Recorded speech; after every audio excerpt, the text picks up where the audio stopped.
We've heard about academia, but I know there are also some NGOs here. I won't ask them and I won't point them out, but they're here as well. So I think when I was asked to do the keynote, it should be about partnerships. And it's, for example, already strange that somebody working in the police reaches out to universities. Well, not the cooperation on its own, but thinking beyond the normal strategies about applying for funding or trying to address a specific problem in a short term, or doing cross-sectional research, but more on a longitudinal perspective, trying to change both our institutions or both our countries in a positive way. And I think that's something that is needed in the fight against human trafficking. We need positivity. We need a dot on the horizon to which we can focus and which we can develop and which we can aim for, basically to get better in what we're doing. Because when we're talking about human trafficking, we're talking about modern slavery. We're talking about human suffering. We're talking about people being abused over and over and over again. And this especially happens to the most vulnerable people in our society. People who we devoted within our Western democracies to protect and to keep them safe. And basically we're not able to do that in the extent that we need to do so. And that's why I think that we need to have a focus on a change. So how can we actually achieve progress in protecting victims or rescuing or keeping them safe? So I tried to find a title which would be really catchy and nice, and I didn't succeed. So basically what we're going to be looking at is how to involve different partners in the fight against human trafficking, with a specific focus on the opportunities and the challenges that we have. Because as we're sitting here with representatives of the different research centers, it seems that it works, but it wasn't that easy. Yeah, we all have restrictions, you can see the possibilities, but then still you have administration, especially here in Hungary. Administration is a complete nightmare. I know from personal experience. So you have to think about so many things while you want to do something which is seemingly so easy as join forces to fight human trafficking. And I wanted to go in and address all those difficulties, and also to give a positive message that we can overcome those difficulties. And also hopefully looking forward what we'll be hearing tomorrow and on Friday from all our different partners and their different perspectives and the way that we cooperate to bring that positivity further and hopefully send you back to your own country or to your own organization or institution. And while thinking, yeah, we can do something about this.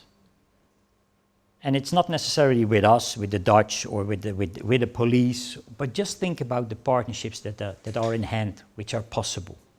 So in order to do so, I made a PowerPoint, as you can see, and I thought about some points that I wanted to discuss. And as far as I'm concerned, I'm really open. I have a really low level of interaction, so if you have a question, just raise your hands. If you disagree, you can also say, boo, I'm fine with that. But remember, I will ask you something. Because you always should have an opinion based on facts. And this is something that we see happening within human trafficking quite a lot. So people hear something about human trafficking, and then that's a fact. And that made important, which actually isn't the case. And this, for us, from the police, disturbs the way in how we actually can work. We have to fight so many fake phantoms. It becomes really difficult to actually distinguish which phantoms could be real. So if we enter into a discussion, it's going to be a factual one. Yeah, so no Trumpian-like phrases, like one sentence, because I think so, that doesn't work in academia, yes? And that's the basic, we're here at the university, so that's the basics in which we're going to be working. So I'm going to first start off with a short introduction of who I am.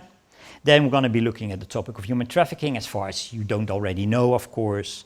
Then we're going to be looking in our perspective, so from a policing side. And also, we try to find a connection with not the traditional police work, but more into the field of prevention, based on the peace paradigm, Then we're going to be looking at the partnerships and also the opportunities intelligence, and we're going to finally close off with an overview of the work that has been done.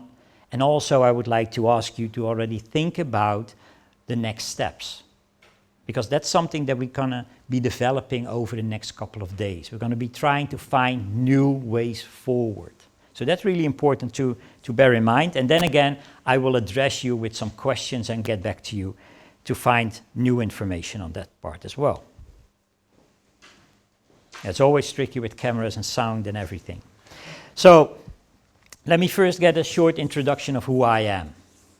I'm a senior researcher at the Netherlands National Police. I've been working there going there for 7 years now, only focusing on the topic of human trafficking. And for just over a year now, I've been working with Anja in her team to fight human trafficking, and also more on a tactical and strategical level next to the operational level in which, for example, my colleague Maurice is working. So also within the police, we have to combine different parts within the police and different elements which are relevant that needs to be combined. We try to combine them as well and work together as closely as possible.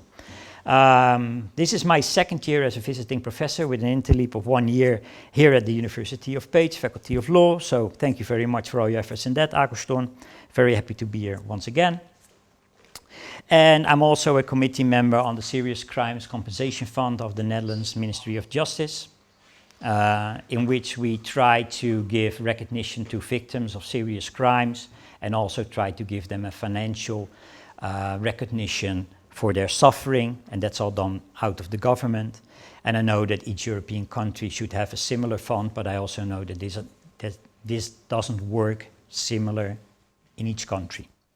And I'm also a founder and a board member of the Reshape Foundation, which actually is the foundation involved within the escape truck or the escape van, which we recently handed over to the Republic of Moldova, where it will be used by the Police Academy for trainings and also by Initiativa Positiva for traveling around the country and raising awareness. The same as we do with the escape truck, and hopefully we'll visit Hungary again in September as discussed. So hopefully we can continue that work as well out of the Reshape Foundation, as we also have some other plans with more educational levels and also focusing more on hotels and other branches to raise awareness and also create cooperation, not only internally but also externally between the police and those partners, for example. So, but let me continue with the topic of human trafficking. I'm really struggling with not moving around too much, because normally I just walk across the stage all the time, so I'm focused on doing the catheter and nothing more. So let's think about human trafficking. So for the people who are here, who just enrolled to this conference because they want to learn more about human trafficking, but the knowledge level is like non-existent. Who are they? Only one? Two? Okay, well now this is really relevant, because then I know how much I can tell and how much you need as a background, because otherwise you will hear me blapping about all human trafficking, you don't even know what it is. So before we continue, let's see what human trafficking actually is. Yeah? So I already mentioned modern slavery. But human trafficking in itself is also difficult. So yesterday we had a discussion in the team about human trafficking in Dutch, which is the most beautiful language in the world, of course. It's called mensenhandel, or if I'm not mistaken, in Polish is handli ludźmi. And then we have all traficante de persona in Romanian and all the other languages that you have, which just don't meet up to the Dutch. So talking about human trafficking, we're always talking about exploitation as a part of human trafficking. So, and one of my colleagues actually raised a question. He was not so into the topic of human trafficking yet. He raised the question, so why don't we just call it exploitation? Why making it difficult by using different terminologies like slavery, human trafficking, exploitation, vulnerabilities and everything between each other? Why are they so interlinked? Well, then one of my other colleagues actually came with the genius answer, which was true, that you can also already prepare for exploitation, which is also punishable by law. That's why we cannot use the terminology exploitation, because that would basically mean that it's already happening. And also the preparation for exploitation can be punishable by law. in European countries. So, thinking about human trafficking, we first have to travel back in time, because slavery has been around forever, and all over the country, all over the world, sorry. So if we look at ancient China, for example, they had slaves. If we look at the Mongolian Empire, they had slaves. If we look at the Ottoman Empire, they had slaves. If we look at the Arab world, they had slaves. If we look at Western Europe, they had slaves. If we look at the Aztecs or the Incas, they had slaves. If we look in African countries, especially that the region of Sudan, there was a lot of slavery there as well. So slavery has been around forever. But if we talk about slavery, so I just typed in Google the terminology slavery, in Dutch this was. Slavernij, just another beautiful Dutch word. So if you type that in, what you will get is actually all the transatlantic slavery happening within the United States and Africa. But slavery is much more than that period in time, because slavery has been around for a very, very, very long time. And I had some students doing research into slavery and then using the concept of modern slavery that we also adapt to describe human trafficking.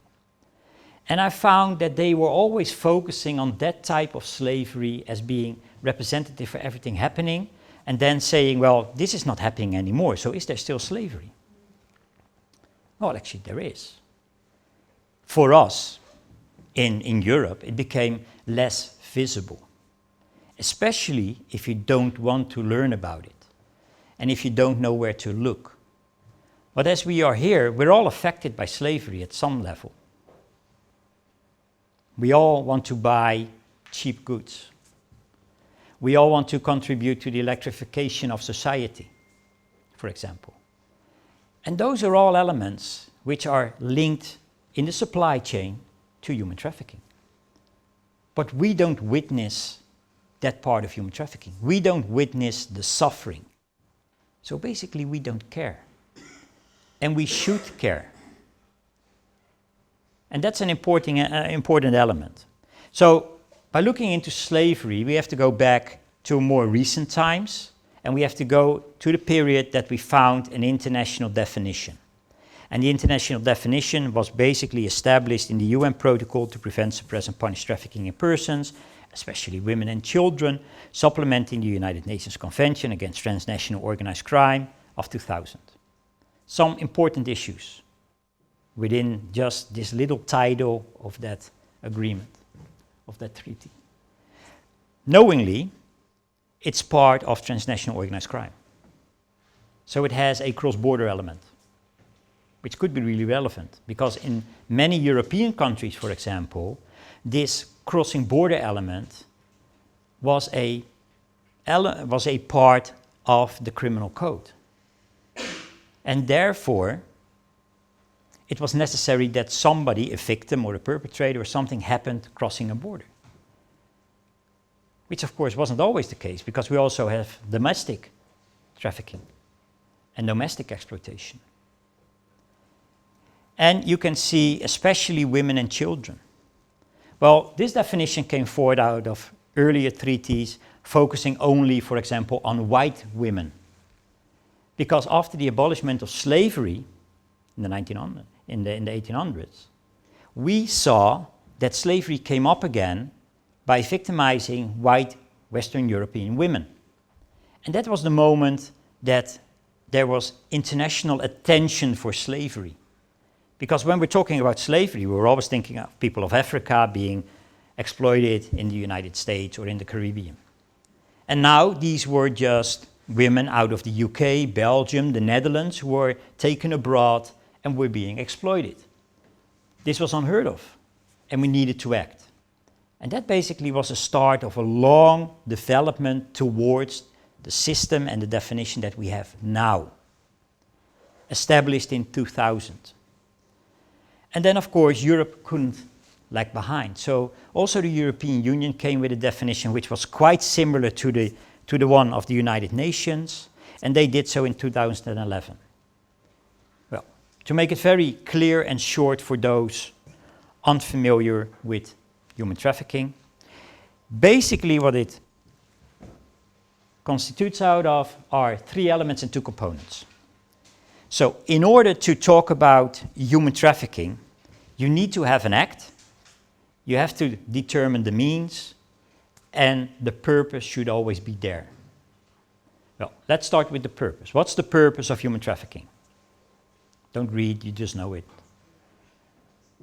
Why do you do it? To exploit people, to become better out of it. So the exploitation in itself is the basics, which should always be a component. And this, for example, is the difference between smuggling and trafficking. Smuggling is a crime against society, is a service rendered to somebody, while human trafficking is a crime against a person, and that person is being exploited, and therefore stripped from its rights and freedoms. But trafficking and exploitation doesn't start automatically. Something has to be done. So you either have to be recruited or groomed into something, or you're going to be transferred if we're talking about a cross-border element, or you're going to be taken care of by somebody. So those are the acts. Those are the visual behaviors which occurred, which are related to the exploitation. And then, of course, we have the means, and those are the methods which are being used. So sheer violence, deceit, or something else. And then the 2 elements as mentioned before, which are at the basics of human trafficking. Well, first, of course, exploitation, at the heart of this definition. But exploitation can only start if there is a vulnerability in a situation or in a victim. And this is a really nice discussion, because even though work has been done quite frequently on the legal definition of human trafficking, on the different criminal codes regarding human trafficking, there isn't much work done into the nature and the extent of human trafficking, or into victimization of human trafficking. And then I'm talking about the risk indicators. Let alone that these elements are being used in the online environment, which basically is a next step. Because as society is developing, so is the crime of human trafficking. Traffickers find new ways to recruit victims, to control victims, and to exploit victims. And out of a policing perspective, we're always running behind. We only notice a change when it's presented to us, when we identify a new type of victim, or we come across a new type of modus operandi. But that basically means we're always lagging behind. Not 1 step, but like 25 steps. And we need to catch up. We need to make sure that we can actually counteract the acts done by criminals, or by criminal networks, of course. So that's really difficult to find out what criminals are doing, which people are actually targeted, and how they apply a certain method to exploit those victims. So then we have to start thinking about how we can organize something to fight that. So then we come across the delta, the nexus of change. So I've been using the terminology human trafficking now.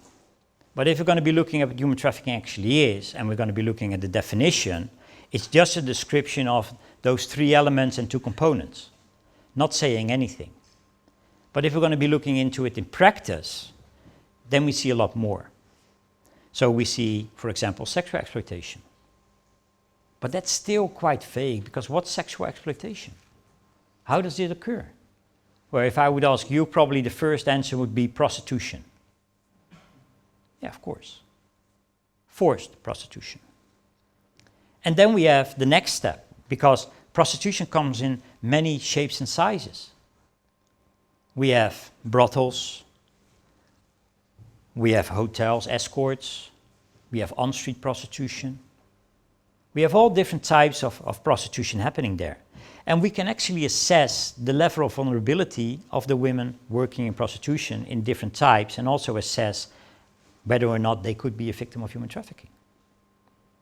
We can also do it online, but then we first have to accept that those risk indicators online are different, that the applied modus operandi for recruitment and exploitation is different, and also that it requires a different skill set by the perpetrators.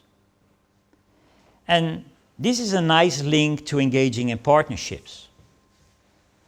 Because thinking about your own country, do you think that the police or different NGOs working in the field of protecting victims are actually capable from a technological perspective or from a knowledge perspective to effectively fight these new types of recruitment or exploitation online? Or is there something needed besides just a change in mindset, of course? No, you need new skill, you need new personnel, you need new insights.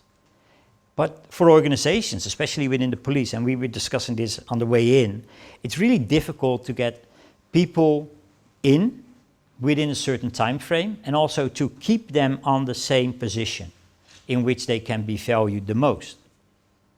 So this is all HR discussions about how to value people's expertise and to utilize it to the maximum for the organization and stuff like that, I understand. But it's really relevant because there's a lot of loss of knowledge and skill within different organizations. And you need to foster that. You have to make sure that that remains within the organization. But the fact is, it doesn't happen that often. So then we have to think about alternatives. So we can get somebody out of university, yeah, people studying to develop software, so to speak. And then I'm looking at the colleagues from the Technical University of Moldova, for example. They do a lot of great work on developing technology, but their knowledge on human trafficking is limited. So how can you actually embrace a situation that you get those future practitioners who are very bright, eager, and keen to work with technology to use that in the fight against human trafficking? There has to be a start.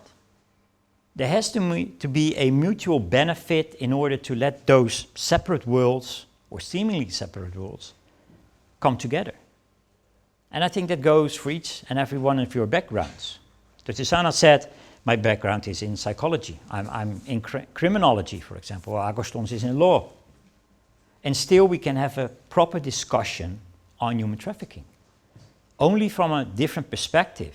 And if we're open to it, then we can actually learn from each other. We can learn from each other's perspectives.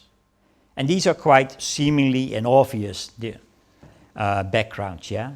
But you can also think outside of the box and think about the things that we don't know, so the so-called unknown unknowns.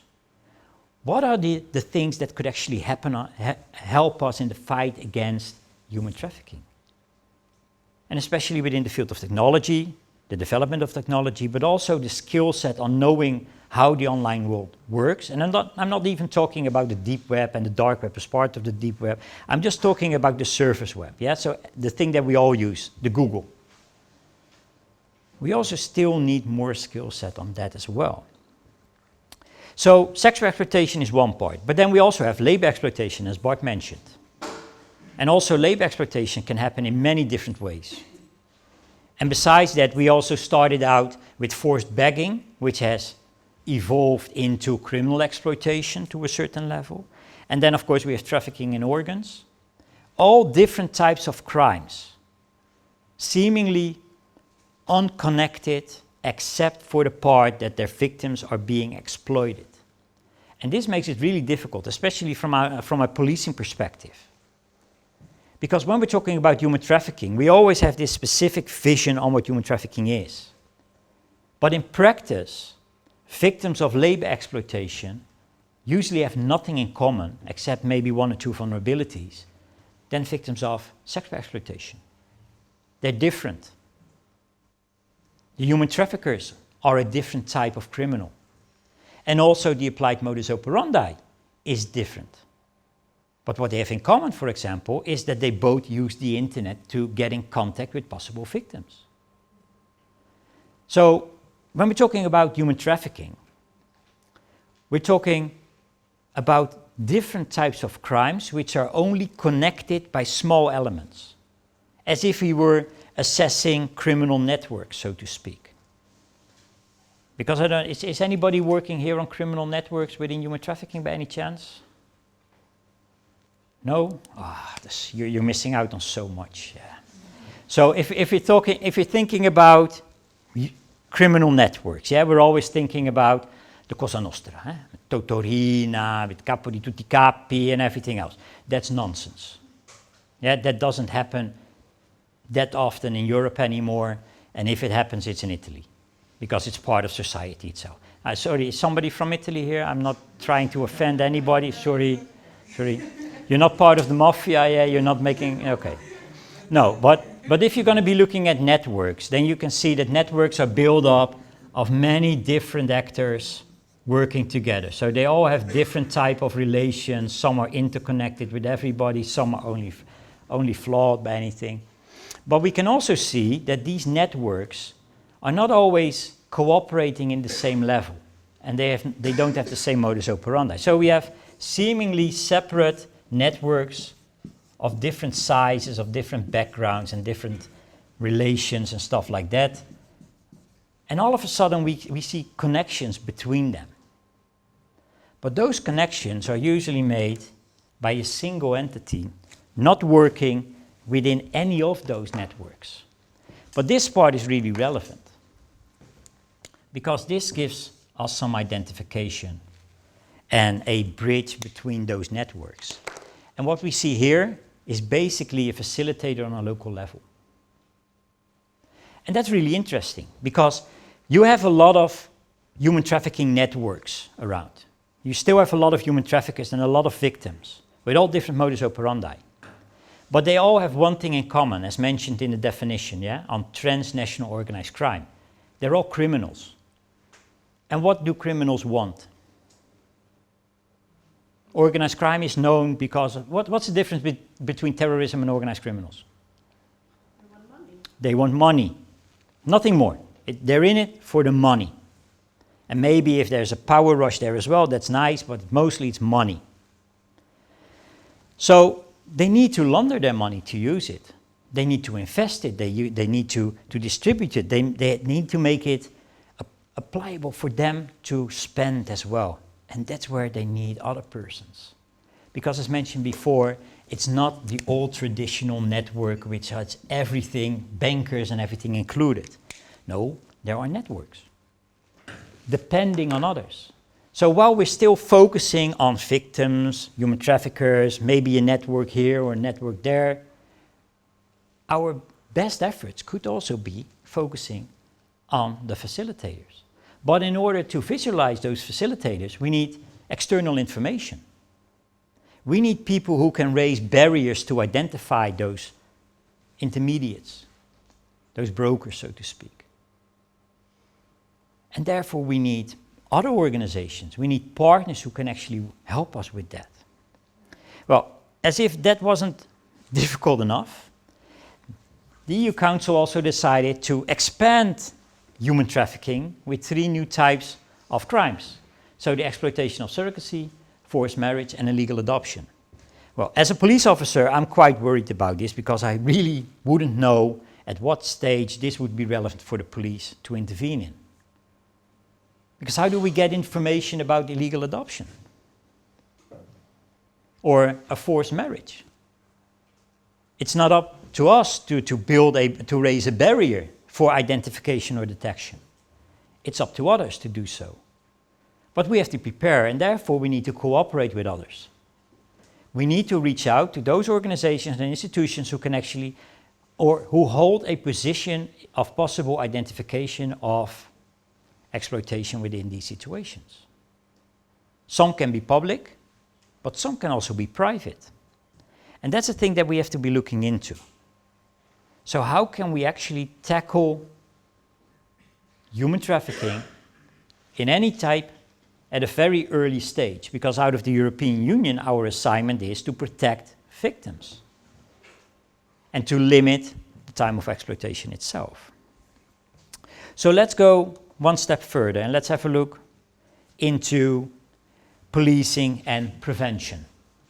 And of course, when we're talking about policing, using the terminology prevention is also a little bit strange, yeah? Because if we think about police work, we're not automatically thinking about prevention. So, in order to work from traditional policing to the concept of prevention, we have to first be willing to identify existing problems. Because if you don't identify a problem, you cannot work on a cure. Yeah, because then you don't know if the problem actually is the problem or if it's just a symptom of a larger problem or a different problem. And in that sense, you can always compare it with being a surgeon, so to speak. So you get a patient coming up to your practice and they say, well, I have this really bad cough. Okay, is that the problem? That you have a cough? Or maybe the problem is something else, like lung cancer or something. But in order to identify what the problem actually is, what do you need to do? Well, you're the doctor. So you have to search for what it could be. And then, of course, you have some thoughts about what it might be, and then you're going to be cross-referencing the symptoms and the complaints and everything with the existing diseases, and then you can narrow it down, you can do blood tests, you can do surgery, you can look into different things. And that's the thing that we need to do as well.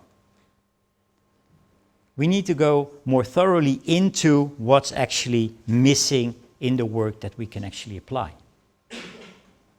What's missing?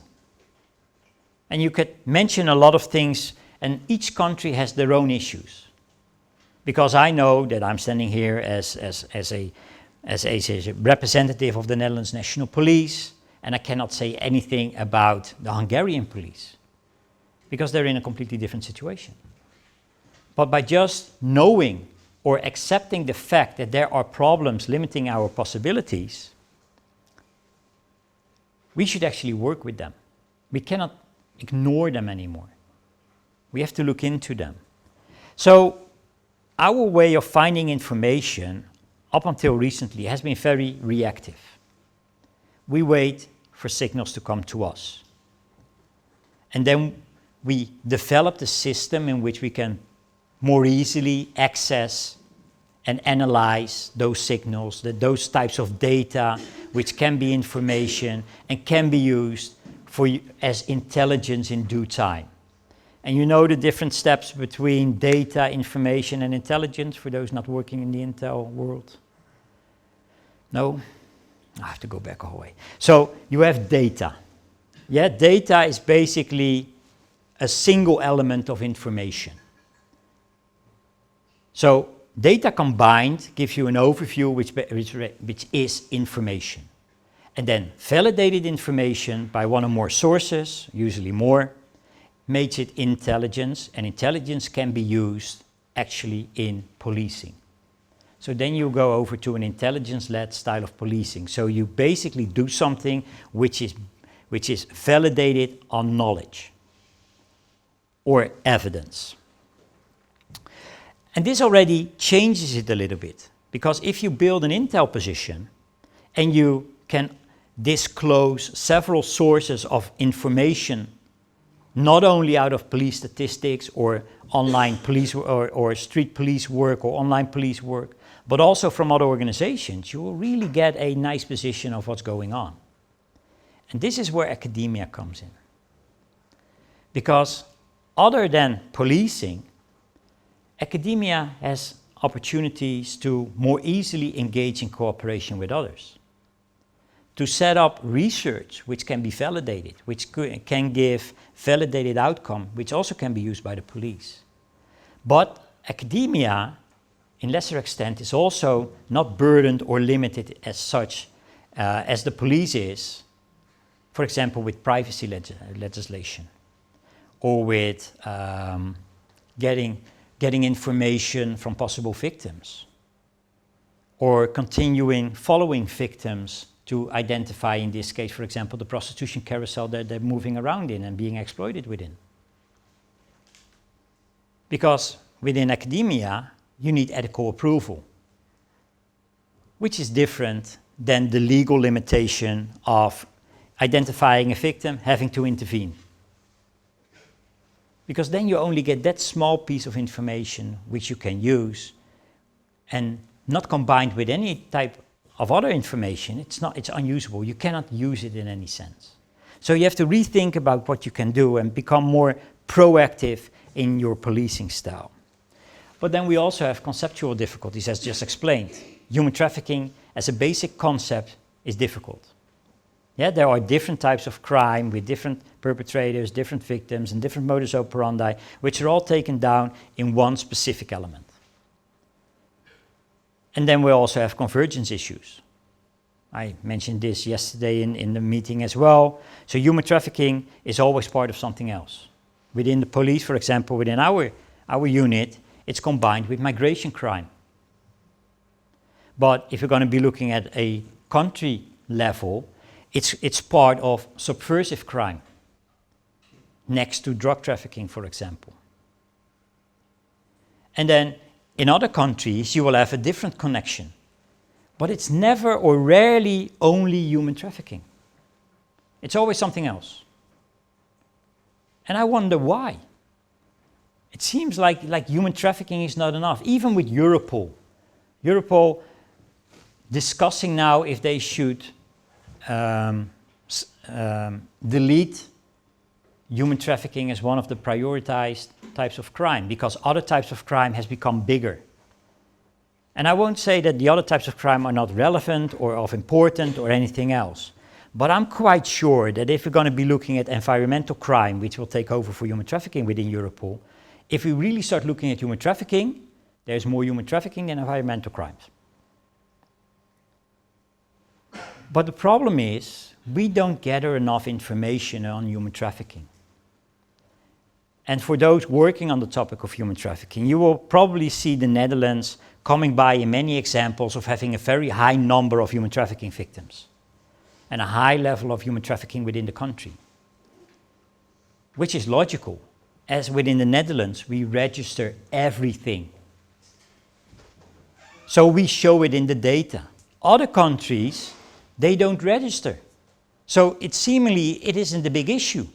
And if it isn't a big issue, they don't have a focus, and they ignore it even more. So it stops existing. Well, then you can just decriminalize it if you like. So by pushing it forward on the agenda, by raising the issue that it's still there and we need to look and also know where to look, we need to continue this. And only that's the way forward. And as mentioned also before, there's only limited research done into the topic of human trafficking. At least more research into the nature and extent. So there's been a lot of legal research. There have been many discussions about what human trafficking is in a legal way, or what the legal definition of human trafficking should be. But if you would ask those scholars tell me something about victimization, about certain risk indicators, or by the applied modus operandi. How many pieces of research can you actually name into this part? It's quite scary that we're here in a hall with people working on the topic of human trafficking from all different countries, and I don't see one hand raised. Now, this tells you enough. So we have to lift it out of the legal research, the legal discussion, and make it more practical. What's actually happening? Who are the ones committing exploitation? Who are actually the victims? Give them a face, give them something to be recognized with. Do more research into the certain risk indicators. But then again, just out of the police, we cannot do that. We don't have the skills, we don't have the expertise, we don't have the time, we don't have the money to do so. So we're highly depending on others to support us in this. Because with NGOs who give support to victims of human trafficking, they have also background information on those victims. Or maybe some youth workers or social workers, they also have some information. But the thing is, who's going to take lead to combine all those pieces of information to get a full perspective? That can only be done out of academia in a type of research. Because otherwise, nobody will pick it up. Nobody will do it. And of course, we have to make sure that everything that we do, and then I'm going to be focusing on the preventive part, has to be in real time. Because if we're going to be looking at the peace paradigm, as we will be doing shortly, then you will see that everything that we do on human trafficking nowadays is reactive in nature. It's always based on outdated data, and data which is missing because we have an enormous, large, dark number. All we focus on in human trafficking is the data provided by the police, which is data sometimes even 3 years old. And that can never be used for preventive measures. So we need a combined approach. You see how subtle that overgo was? So we need a combined approach, yeah? We need to still use the traditional policing strategies, but use them in a more proactive way, in a different way in which we can benefit more. So evidence-based, intelligence-led, and also incorporated in online investigations. We know that a lot of the things happening nowadays, especially with the vulnerable victims, which are usually minors, is happening online. And I explain this quite often. So if something would happen online, I would just delete my account. You know, I don't care. And if somebody finds, well, it's impossible because I never shared it back in my day. But for example, if you would share a personal part of your body way, way back and they find it and they would send it to me, I'm an adult, I don't care. You know, you post it, it's fine by me, delete the account. But for young people, this is their life. And sometimes even more. So we have to think about the online environment as a completely similar situation in which we are living our normal day physical life. That's the same meaning it has for young people. And this is also shown, for example, with the extortion schemes by those Yahoo boys, especially making victims in the United States, where they reach out to a young boy as a pretty girl, try to get a nude picture or a so-called dick pic, and then start the extortion. And especially a lot of those young boys actually commit suicide. So think about it. Committing suicide because you shared one picture and you're too afraid of your social environment to find out. And I think that there is an extra layer of a problem here. It's not only those Yahoo boys and the fact that you share personal information that easily online because you think it's all protected, but also that a young boy in the prime of his life, finding out who he wants to be and what he wants to do and everything else. So I'm talking about late adolescence or mid-adolescence, you know, when all the hormones are there and you start thinking about partners and stuff like that. That they don't have any social support to actually deal with the problem, but either choose suicide. And I try to tell my children, no matter what happens, I'm always going to be there for you. I won't judge. Yeah, you can do stupid things. I've done stupid things in the past as well. So I won't judge, but know that I'm always going to be there to help you solve it. I find it very disturbing that these young boys are not willing to do that with their own parents. So it's not only about the social environment, the online thing, the adolescence and everything, but there is also a social level.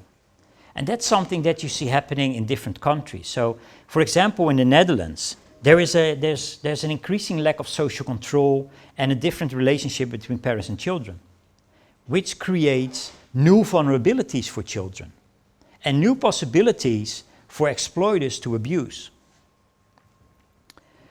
So we also have to start thinking about information gathering as discussed, but also sharing that information.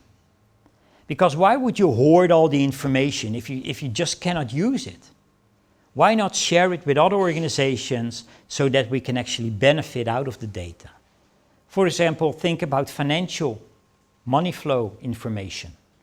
This could actually help support our network approach, our analysis of networks, because if you do an analysis of money flows, you will see that you can identify a lot more networks related to those networks, only because of money, with no physical evidence whatsoever. So that's a new type of information that you have to find. And as mentioned before, there are also issues that we know that we are lacking capabilities or possibilities to do anything about the exploitation. And I'll give you a clear example. So is there somebody from Romania here, by any chance? So we have a really big problem with Romanian crime networks and also Romanian women being sexually exploited in the Netherlands. A really big problem. And when we engage with those women, they actually are unwilling to cooperate with law enforcement. And that has to do with different reasons. So basically they've been working in prostitution for a very long time. They don't have an alternative anymore. This is their life. 2, they don't trust the police. 3, there is still the trafficker. But 4, the alternative is much worse. Because if you look into the situation in which women are being sexually exploited through forced prostitution in Romania, it's far worse than it's actually happening within the Netherlands. So in the Netherlands, they will work in, for example, a red light district. They have their own room. They will get paid per customer quite a high amount of money, sometimes 150 euros. They can keep 50% out of that, and out of that 50% they have to pay for everything, which is still more that they are kept over with than they will earn in Romania. Because do you know the average rate for a Romanian prostitute working beside the road, traveling to Galați, for example? 10 euros. Yes, it's about 10 euros. And then that basically means that the girl stands beside of the road, you got all the curb crawlers coming up and the truck drivers and lorry drivers and everything coming up, and she has to accept every customer. So if somebody is really drunk or really smelly, you cannot choose. You cannot say no. And if the man buys your body, he wants to make use of your body. So in that sense, you can see that there is more a masculine attitude towards women than, for example, there is in the Netherlands. So working in Romania for these women is very hard and tough.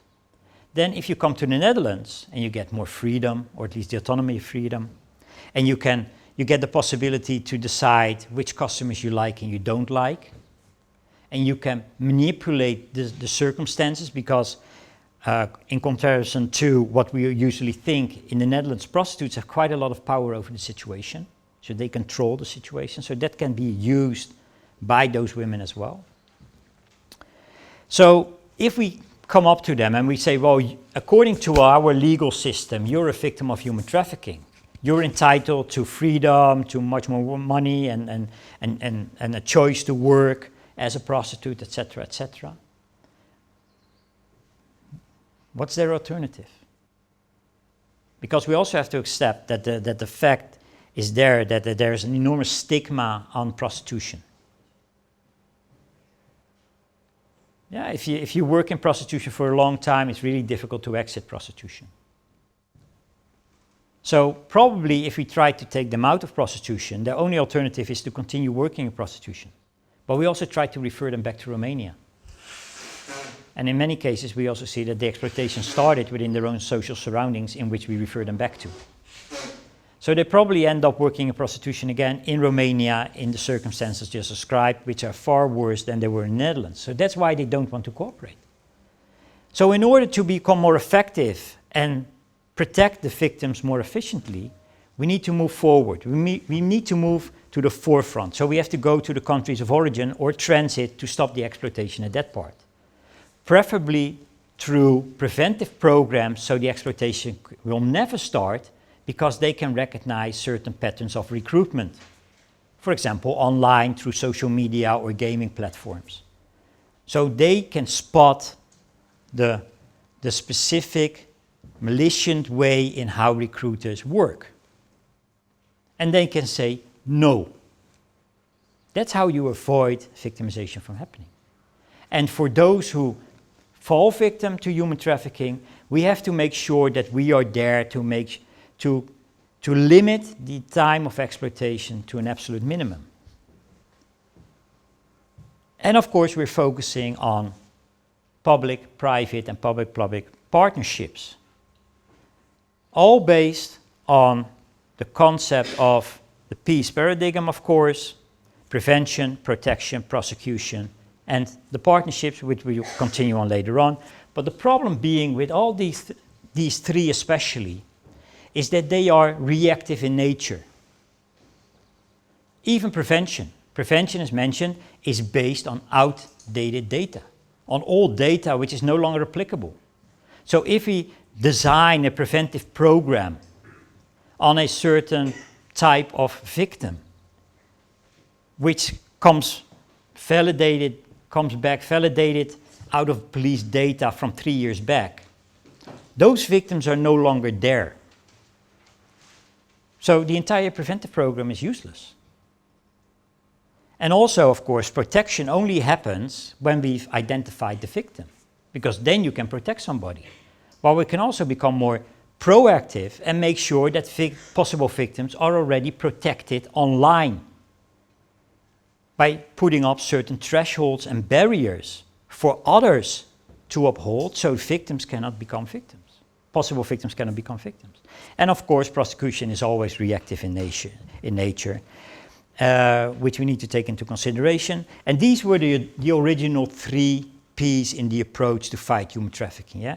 Much later, many years later, there was the 4th P out of the US Home Office, of course, which said we cannot do it by ourselves, we need partners to fight it, and therefore we need to think about partnerships. Well, thinking about partnerships and also thinking about the work that we've been doing with the consortium and everything else, we have to think about which partners are actually relevant to cooperate with. Who can actually contribute to our perspective in future policing, or in how, out of the Netherlands National Police, or the Hungarian police, or the Romanian police, or whatever, would like to fight human trafficking. Well, at the basics, there's always those 3 levels, which I also discussed as we are working on within the Netherlands National Police. So we have the strategic part, which is looking at changing policy and legislation, looking at a long-term security element to protecting victims. Then we have the tactical one, which is on a daily management level, working on the implementation of strategy, which is a midterm element. And then we have the execution or the operational one, which is short term because we have to act immediately. And you can divide this also in the different periods of victimization. While the first one, strategic, is focusing on more preventive elements, the second one, for example, is on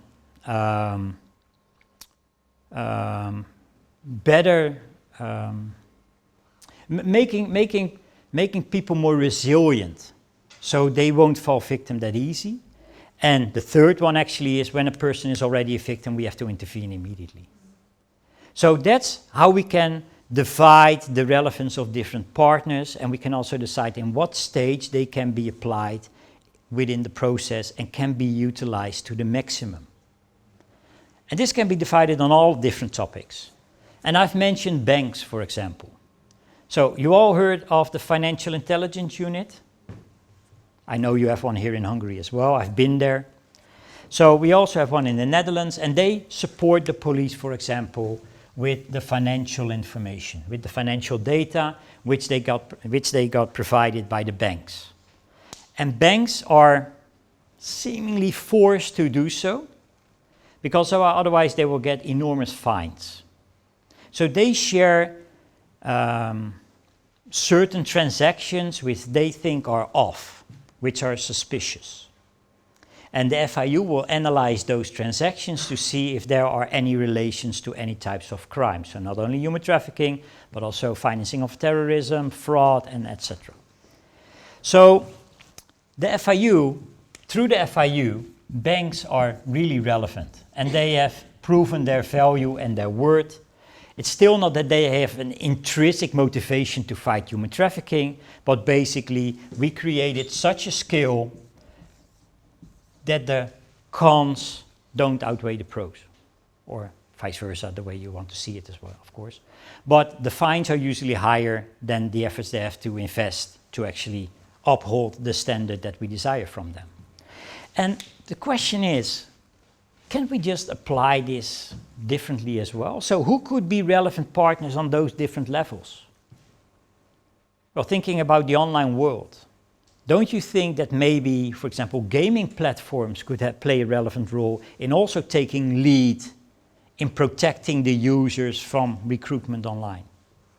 Or maybe the providers of prostitution advertisement websites, like people from here, Roslanjok or Videkalijn or Seksmost, shouldn't, and I know by fact that this is just one owner actually in Hungary, the same as our big websites are also hosted by one owner in the Netherlands. So shouldn't we comply that specific company or person also to have their own analysis over the people present on that website, instead of having the police using technology or manual labor to actually identify victimization?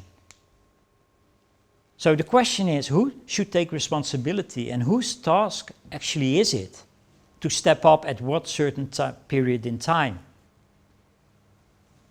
So then, by thinking about this option, and then I'm closing off because I see time is running out as well, and I've already taken some extra time. So we have to think about the opportunities and challenges that it provides us. So we have to move forward and engage within partnerships out of common goals. Basically, we all should have or should be willing to fight crime. And in my opinion, especially human trafficking. So we have to identify the opportunities in cooperating with tech companies who can provide us with new technological skills, knowledge, and also maybe materials which we can apply, which let us catch up to the traffickers. Well, we should both benefit out of it, and it should be sustainable. So it's not about just engaging in a short-term relationship. No, it's about maybe getting into a wedding. We have to be depending on one another, even though we don't always agree. So who of you is married? So you sometimes you get into a fight, yes? You don't always agree with each other. Yeah? So that's a normal relationship. I really distrust people who are always happy, who never fight, who don't have any arguments. Yeah, they're like zombies. They're not real. You have to fight to grow. Yeah, that's what makes people stronger, to overcome endurance. And marriage is really an endurance. Yeah, the same is moving house or going on holiday with let's say 4 children. Yeah, then that's endurance. It makes you stronger, and you can celebrate surviving yet another day. So we also have to think about the limitations that we have. So I was discussing about information gathering and data sharing, and of course we have privacy legislation. And even though I think this is the biggest threat in the effective way of fighting human trafficking, I still uphold privacy as an important element in life. So we have to find a way around it. We have to find a special way in how we can share the data without incriminating other people who have nothing to do with the data, for example. But we also have to accept there are cultural differences, as we also found out in cooperation with other countries. You probably hear that I'm quite straightforward. I use some language which, of course, in other countries is not being used. The Dutch are also known as very straightforward. Yeah, if we don't like your baby, I talked to Istvan about it, we call it special. It's not positive. Yeah? So And I didn't call his baby special. I called this little girl beautiful, so that's something else. So, and then you also know that the Dutchman means it when he tells you, because we tell the truth, yeah. So, but we have to take that into consideration. Yeah, you have to be able to discuss things on a similar level with similar knowledge, respecting each other's position, which is also culture. And then we have to find those partners or those people within those partnerships who have an intrinsic motivation to actually willing to do something against human trafficking. And I've been doing a lot of talks with banks. And banks are always complaining that they have to pay a lot of money to the FCC and FEC departments who actually regulate money flows and have to identify and analyze those strange odd things out. But sometimes, and they basically ask me to give a presentation to make it more real. Yeah, to give the victim a face instead of just another money transfer or a payment or something. But at the same time, when I do it, I always confront them with reality. So I'm not sugarcoating anything. Yeah, women are being raped on a daily basis by strangers. People will lose their health by going through labor exploitation for your benefit. And then I always joke about them using cocaine, because most of the banks are in Amsterdam, and we know if some, sorry, not insulting anybody from, is there somebody from Amsterdam here? No. So, people in Amsterdam, if we check the cocaine residue in the sewage, they're quite high. And people in banks, they make a lot of money. So, and they're very young, so 1 + 1 + 1, which is also something that we use in human trafficking a lot, yeah? So 0 + 0 + 0 = 1, because this doesn't mean anything, nothing, but combined you can see something. So you have a banker with a lot of money, young, living in Amsterdam, very accessible to cocaine. So what did he do? So what did he do? So what did he do? So, okay, well, it's time for the next one. So we also have to find some matching results in the cooperation, and we have to be able to share those results and also inform our partners on our progress so that they can actually see what their efforts have done in our work, and they can see the results of their efforts. Because nothing motivates better than just seeing efforts of your work or people being grateful for the efforts that you've done. So that's something that we have to take into consideration as well.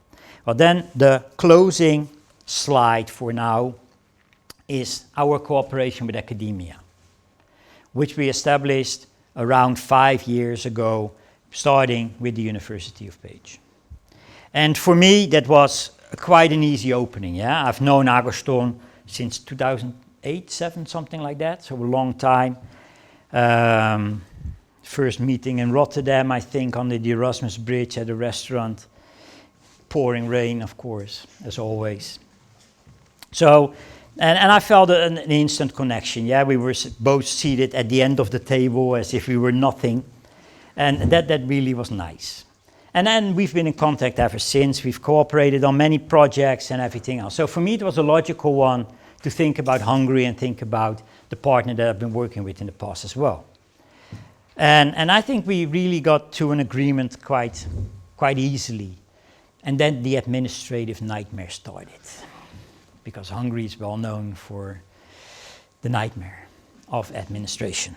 Everything in tenfold, signed with a blue pen, and make sure that the date is made up in the right format, otherwise you have to start over and you get punished by doing it 20 times extra and everything else. So no, but it went very well. And that basically, as Bart mentioned, was a stepping stone for our next center. And I've known Bart for also quite some time when we were doing some work at Frontex at the same time. And Poland was for us because everything happens out of a reason. So for the police, these cooperations are from a strategic or tactical point. Yeah, we also have things that we want to take out of these cooperations. And that's why we also bring in parts of knowledge, skill, and expertise, and financial expertise, of course, into those networks. And of course, Poland was well known with us for labor exploitation. So therefore, it was easy for me to reach out to a partner in Poland, of which I knew a person, which I think was quite trustworthy. Otherwise, you wouldn't be able to do anything with Frontex, of course. And also, we had a very easy discussion as well, as far as I can consider and remember. So that was the easy follow-up. And then more entitled to then, well, Moldova was a little bit more difficult. So the dean there, Dumitru, he needed some convincing on why technology and human trafficking is a thing. How can it be combined? And that was the first moment in time that we actually saw a converging of different fields of expertise coming together. And of course, in the evening, just having a wine together and a meal also helps. And the more wine, the better it gets. Yeah, the more you see eye to eye. So we went there as well. And then I went to Georgia through a acquaintance which I had there, because I've been doing a lot of work in Georgia as well. And Georgia, for me, always been a really interesting country, because I've been doing a lot of analysis on the website Kama, which was taken down. And I've been working with the Jordan University already as on the verge of Europe and the Middle East, and also the East itself. It's really interesting country to see what's happening, and also the relevance with... Yeah, okay, I'll move on. No, I'm almost finished. So to see on the relevance on that part, so through somebody else I came in contact with Sabauni, and also the cooperation started there. From there, the Romanian American University, and finally I also was able to find a partner in the Netherlands. You would think, well, that's the easiest part, but it actually was the most difficult part. And then, yeah, who would know that the Dutch were so complicated? But then we actually came across the Dutch partner who were actually already hosting a minor on human trafficking, who were very interested and willing to cooperate within the consortium and set out the same goals as we had. And that's where we ended up now. And we're always looking for an expansion and possibilities in those partnerships, and also being very open about the possibilities, and also thinking that even without the Netherlands National Police, there is prospect, there is possibilities, and there is willingness to cooperate in the fight against human trafficking, because we all have to do something about this type of crime. So I would like to thank you all for your attention. This was my keynote, and then you will see me tomorrow for hosting a little bit in the morning, and then you will see me a lot more on Friday with the round table, so you just have to bear with it.